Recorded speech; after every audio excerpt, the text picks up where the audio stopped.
Shalom, like to give all praise to the Most High, Salakia. Yahweh Ba'Shem, Yahweh Shai Ba'Shem, Rakak Kodesh. Peace to the hopeful elect of Israel. Double honors to the apostles, elders, and brethren, a great millstone, and all like-minded brothers who are teaching the truth all around the earth. Like to bring a quick, short lesson. Today I was reading this story that you see here, this picture of this man in a sailor uniform. This story I read earlier today. I'm going to read the article, but in short, it's about this brother here who was in the Navy during the time of World War II and subsequently lost his life in World War II. And they're going to name not an aircraft, but a naval carrier after him. They're going to name it after him. And he is the first so-called black man to have such an honor. And I'm going to bring out a few scriptures, Lord willing, it'll be edifying to the flock. And just to give a little bit of background on it, they found some of his relatives, and quite naturally they're proud of what's going to happen and take place for him. I think on tomorrow, Martin Luther King birthday celebration, which will be January 20th. Tomorrow's Monday. But I thought it was an interesting piece because, man, we've participated in this man's armies, and his forces and the like, and never got recognition, for a lot of the things that we did while being in uniform. I myself served as well. However, we know now in this day and time that, hey, man, we're the Israelites, and there were a lot of things that we endured, and, we under the curses, right? And we are still held captive, basically, in Babylon the Great. So I thought this story was pretty interesting. I'm going to read it. It's not that long, but and then I'll pull out a few scriptures that I thought that popped into my head that kind of apply to what this brother went through and his family and how they see things, okay?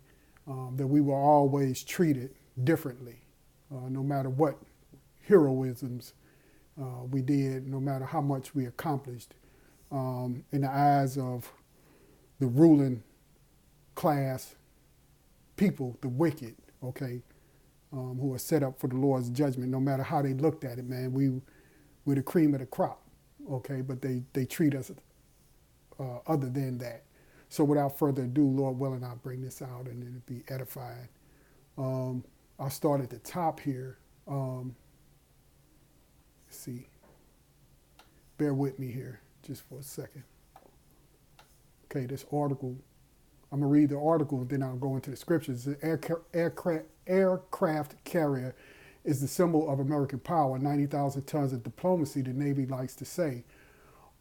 Almost all of them are named after presidents until Acting Secretary of the Navy Thomas Modly broke the tradition. CBS News national security correspondent David Martin said, quote, so the list of carriers is going to read Washington, Lincoln, Roosevelt, Reagan, Truman, Eisenhower, Bush, Ford, Kennedy, and Miller. Exactly right, and I like it when you put it that way, said Motley. That's Miller as in Dory Miller.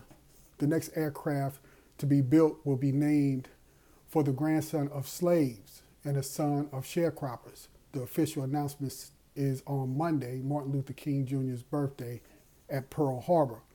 And while this brother was in the Navy here, that you see on the screen, he was stationed at Pearl Harbor on one of those carriers that was bombed, okay?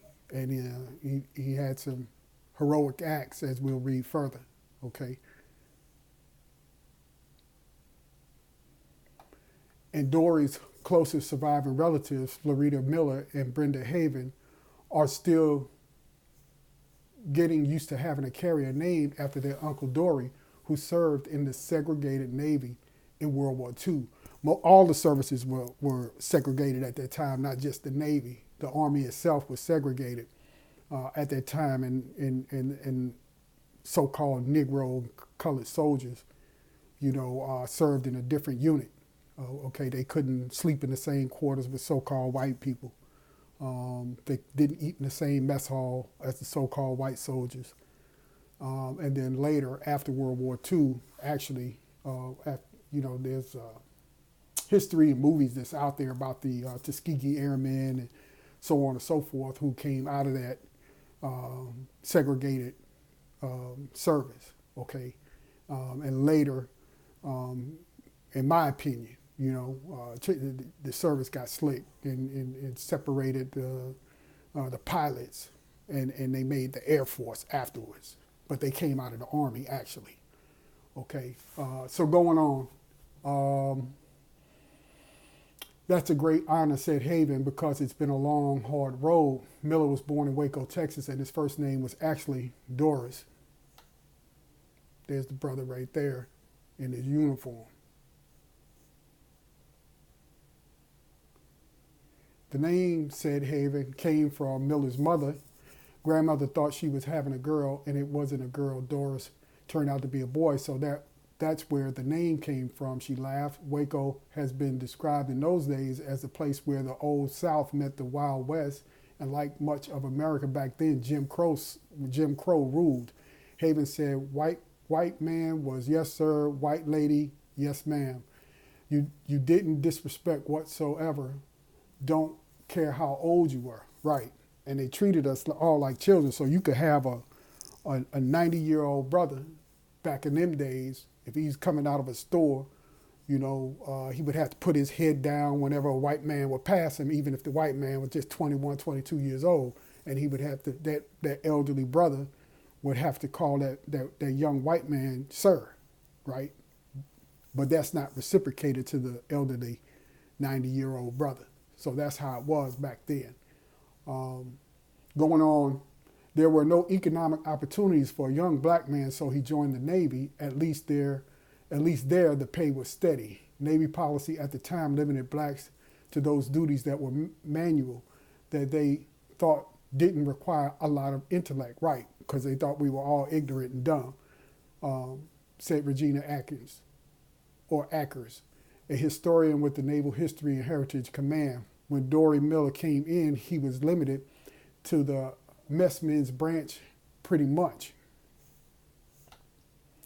What does a mess attendant do? Asked Martin. Basically, a mess attendant takes care of an officer, Akers said. You lay out his clothes, you shine his shoes, and then you serve the officer's mess, which is his food. Miller served aboard the battleship West Virginia, which on Sunday morning, December 7, 1941, was tied up on Battleship Row in Pearl Harbor. And there you can see a picture of when the so-called Japanese bombed Pearl Harbor, which there's a whole different story altogether with that. But keeping with this, Miller has just finished serving breakfast and was sorting laundry when the West Virginia was hit by 9 Japanese torpedoes and 2 bombs. Miller was ordered to the bridge to evacuate the ship's captain, who lay mortally wounded. As the air attack continued against all rules, Martin manned a .50 caliber Browning anti-aircraft machine gun and fired on the Japanese planes. He also helped carry and move injured soldiers to safety. The irony of this is that back in the 1940s, pre-World War II, African Americans were not allowed to have any jobs where they handled machine guns or any type of lethal force, said Motley. Right, because they thought back then you weren't capable of understanding what you were doing, number one. And number two, they don't want you having access to something where you can kill a white soldier. Okay? When the Navy, which Miller had joined in 1939, awarded medals to those who had fought bravely, it didn't even mention the name of Doris Miller. Martin asked, why wouldn't the Navy right from the start at least identify him by name instead of calling him the, quote, an unknown Negro sailor, end quote. Well, you would have to be a Negro in 1939 to understand that, said Akers. And that's what they called you. They called you a Negroid or a Negro. I've seen it even, on my dad's own discharge papers where it says Negroid. Okay. The status of African Americans, they were treated like second-class citizens, and nothing really has changed since then. 4 months later, the Pittsburgh Courier, perhaps the leading African American newspaper of the day, finally published the sailor's name, and the Navy grudgingly gave him a letter of commendation. In his opinion, that's all he warranted, Akers said. However, others disagreed. The press, black and white press, disagreed. The National Association of the Advancement of Colored People disagreed. As recorded on Miller's service card in the Navy archives, President Roosevelt stepped in and awarded the Navy Cross. That was not without controversy, Motley said. There were some people who did not want him to receive the Navy Cross because of his race. Right. There's the brother getting pinned right there on the dock of the Carrier. Okay. He received the medal from Admiral Chester Nimitz, who noted Miller was the first person of his race to receive such a high honor. Akers said he understood the importance of having a black hero to encourage other blacks to support the Navy's war effort. Miller went on a speaking tour and became a black celebrity in the same league as heavyweight champ Joe Louis and singer Lena Horne. Right. They never waste the opportunity to exploit Jake whenever they have a chance. Akers said some consider him just as important, just as inspirational, drew just as much hope from him. Was he comfortable with his celebrity? No, not at all, Akers said.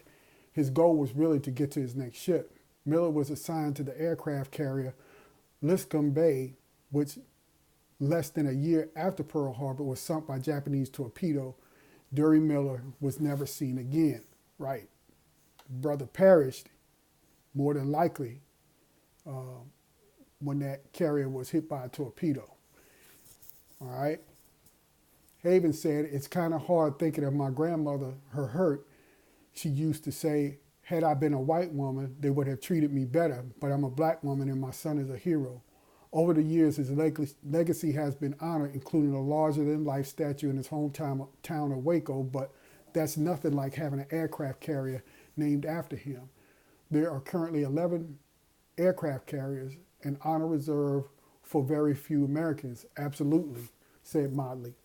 The last carrier to be christened was the USS John F. Kennedy by his daughter Caroline. Construction has not yet begun on the USS Doris Miller. It will be 7 or 8 years before the ship gets into the water. It will be expected to sail the world for 50 years. Akers said, like everything else that's celebrated by Dory Miller, it's going to draw some criticism, rest assured. What would be the criticism? Asked Martin. Some may suggest it's more than he deserves. Some may say he was just a guy who did his job when General Quarters went off on a ship. What's the big deal?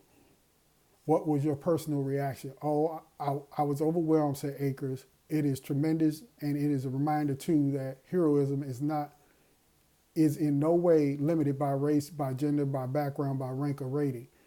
Of the ceremony to take place on Martin Luther King Day, Haven said, never would have thought my uncle would have been next to Martin Luther King, or even the same day. That's beautiful, she said.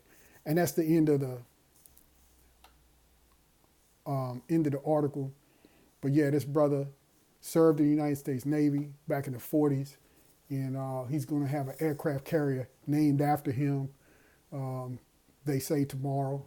I thought it was interesting to bring this story out, and it just goes to show you, man, that, we've contributed a lot, even in this captivity, man, under this man's thumb, and they never want to acknowledge who you are. They never want to acknowledge what you do.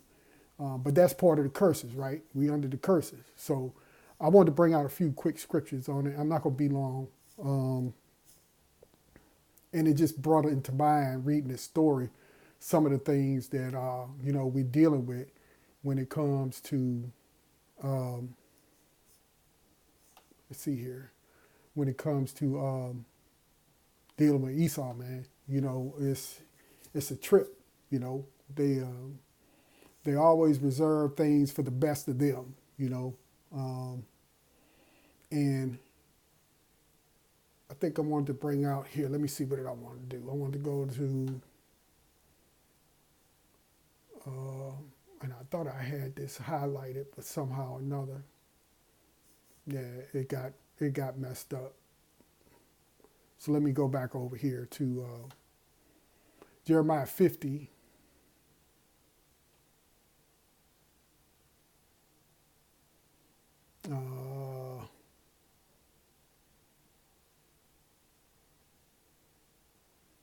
Because I wanted to get to the point in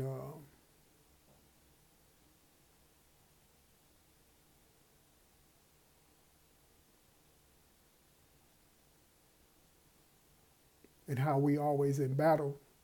I'm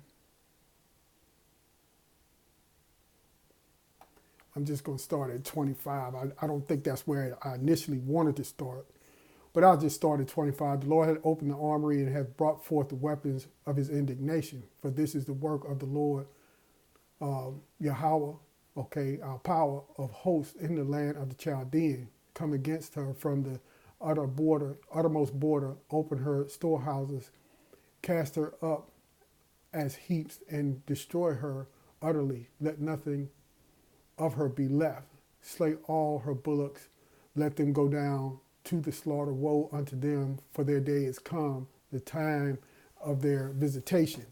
The voice of them that flee and escape out of the land of Babylon, to declare in Zion the vengeance of the Lord Yahweh, our power, the vengeance of his temple. Call together the archers against Babylon, all ye that bend the bow, camp against it round about. Let none thereof escape. Recompense her according to her work, according to all that she hath done. Do unto her, for she hath been proud against the Lord Yahweh, against the Holy One of Israel. Therefore shall her young men fall in the streets, and all her men of war shall be cut off in that day, saith the Lord Yahweh.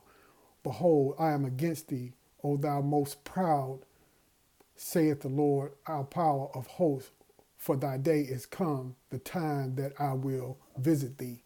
Okay, and who is this that is always proud? Isn't it so-called America, who goes around the earth robbing, raping, pillaging, stealing, lying, have all kinds of deceitfulness and wickedness going on behind closed doors?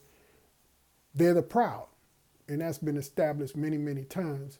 So we go to Habakkuk 2, and it reads from verse 1, I will stand upon my watch and set upon the tower, and I will watch to see what he will say unto me, and what I shall answer when I am reproved. And the Lord answered me and said, write the vision and make it plain upon tables. Those tables are the books, or the scriptures, that he may run that readeth it. For the vision is yet for an appointed time, but at the end it shall speak and not lie. Though it tarry, wait for it, because it will surely come. It will not tarry. Behold, his soul which is lifted up is not upright in him, but the just shall live by his faith. Ye also, because he transgresseth by wine, he is a proud man, neither keepeth at home, who enlarges his desires hell, and is as death, and cannot be satisfied, but gathereth unto him all nations, and heapeth unto him all people. Right, so even when you look at World War II, what were they getting in the middle of, right? Went over to another land, and first of all, you took some islands that didn't belong to you, park your stuff over there on those islands, and then you had these other people, allegedly, who came and bombed you so that you could get into the middle of a war, okay?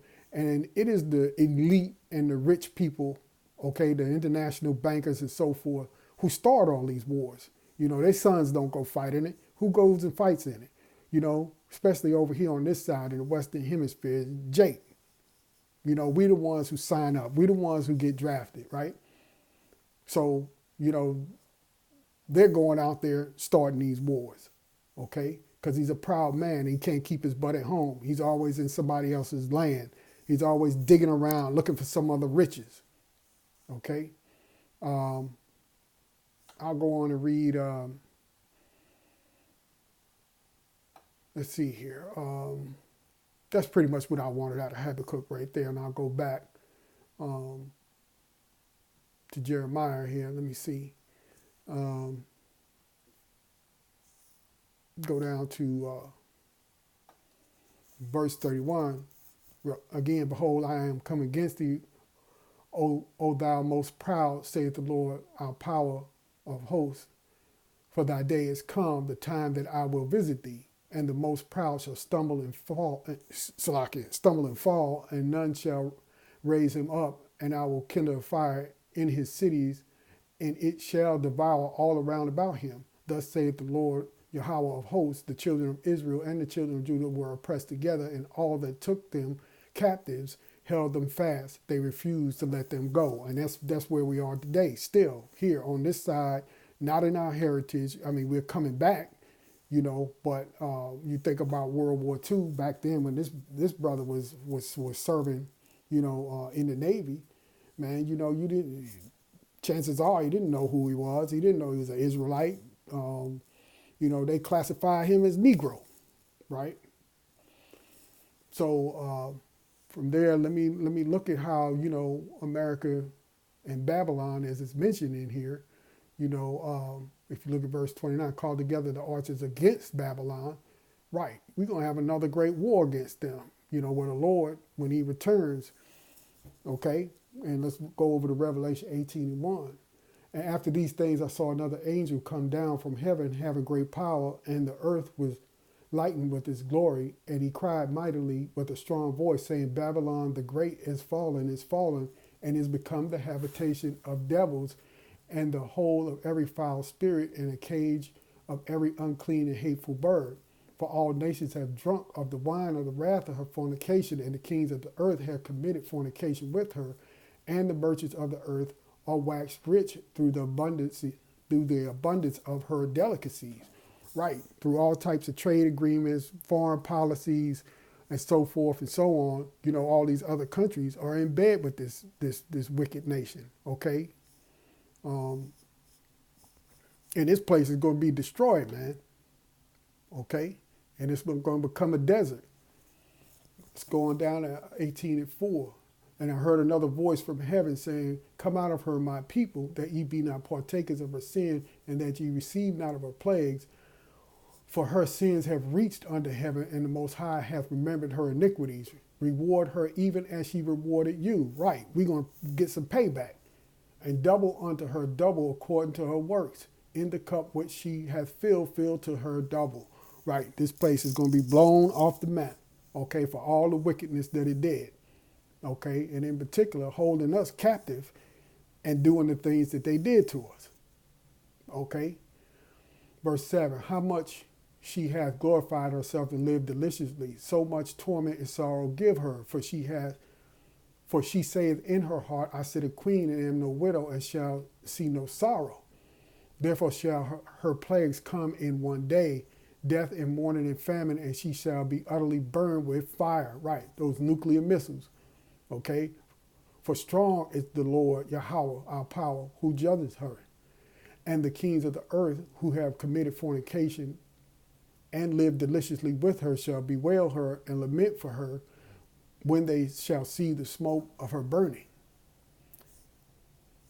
Standing afar off for the fear of her torment, saying, alas, alas, the great city Babylon, that mighty city, for in 1 hour is thy judgment come. And the merchants of the earth shall weep and mourn over her, for no man buyeth her merchandise any more.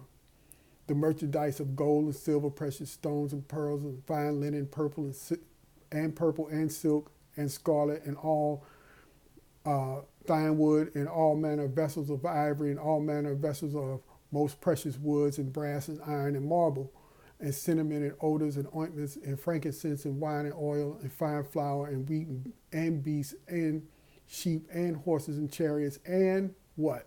slaves and souls of men. Okay? And the fruits that and the fruit of thy soul lusted after are departed from thee, and all things which were dainty and goodly are departed from thee, and thou shalt find them no more at all. The merchants of these things, which were made rich by her, shall stand afar off from the fear of her torment, weeping and wailing, and saying, Alas, alas, the great city that was clothed in fine linen and purple and scarlet, and decked with gold and precious stones and pearls. For in 1 hour so great riches is come to naught in every shipmaster, and all the company in ships and sailors, and as many as trade by sea, stood afar off, and cried when they saw the smoke of her burning, saying, What city is like unto this great city? And they cast dust on their heads and cried, weeping and wailing, saying, Alas, alas, the great city wherein were made rich all that had ships in the seas by reason of her costliness. For in 1 hour is she made desolate. Rejoice over her, thou heaven, and ye holy apostles and prophets, for God hath avenged you on her. Right? And those holy apostles and prophets are here today, okay, for when this time is actually going to happen, okay, which is very, very soon, all right. But this story just grabbed me. It was pretty interesting. I think I got one more scripture lined up. I'm going to go over to Zechariah, okay, and I'm going to start here. I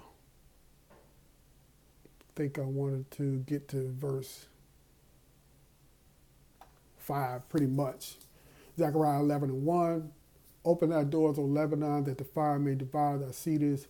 Howl for a tree, for the cedar is fallen, because the mighty are spoiled. Howl, O ye oaks of Bashan, for the forest of the vintage is come down. There is a voice of the howling of the shepherds, for their glory is spoiled. A voice of the roaring of young lions, for pride of Jordan is spoiled. Thus saith the Lord Yahweh, my power, feed the flock of the slaughter, whose possessors slay them and hold themselves not guilty. And they that sell them say, Blessed be the Lord Yahweh, for I am rich, and their own shepherds pity them not. Okay, I'm going to stop right there, because you have people who held us in possession and have made themselves rich by having us in their possession. And they've used us any way they wanted to. They've bought us, they've sold us, they've raped us, they've burned us, they've skinned us alive, they've burned us at the stake, they've sold your children, all of these things, yet they were prophesied, but it also had an end and they went too far, okay?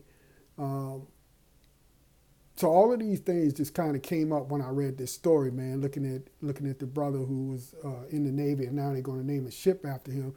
You know, when these people, you know, through the spirit, they find out that they're wrong, they cut in the spirit, you know, they try to do things to make amends. Like that's going to take care of it. Like people will forget once you do one good thing.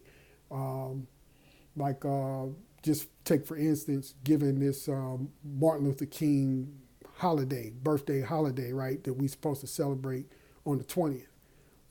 They think that wipes away all the things that they did, all the atrocities that they did. You know, giving this brother naming a carrier after him, they think that this is going to do away with the way that they treated him, not just him, but the way that he came up and his people came up, right, our people. Okay, and they think that's going to wipe away everything, you know. They're apologetics, man. You know, they know that they're wicked as hell, and they're just trying to find a way to say, see, we're nice too. We know how to be nice to people, okay? That's the way I you know, kind of look at that when I read that story, and it just made these scriptures come to mind.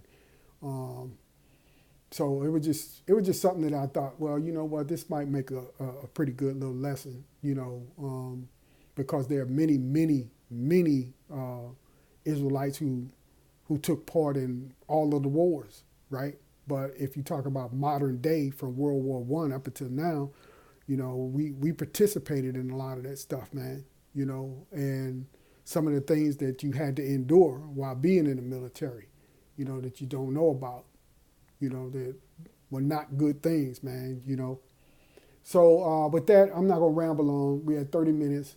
Lord willing that this phone doesn't cut off on me. I've had problems with that. So I'm just going to end the lesson there. Lord willing, it was edifying. It was an interesting story. If you haven't read it, go out there and read it, research it. And, you know, we give all praise to our power, man. You know, Yahweh Ba'Shem, Yahweh Shai Ba'Shem, Rakak Wadash. Okay? And I'm just going to end the lesson there. Lord willing, I'll bring another lesson real soon. And with that, I'm just going to say shalom.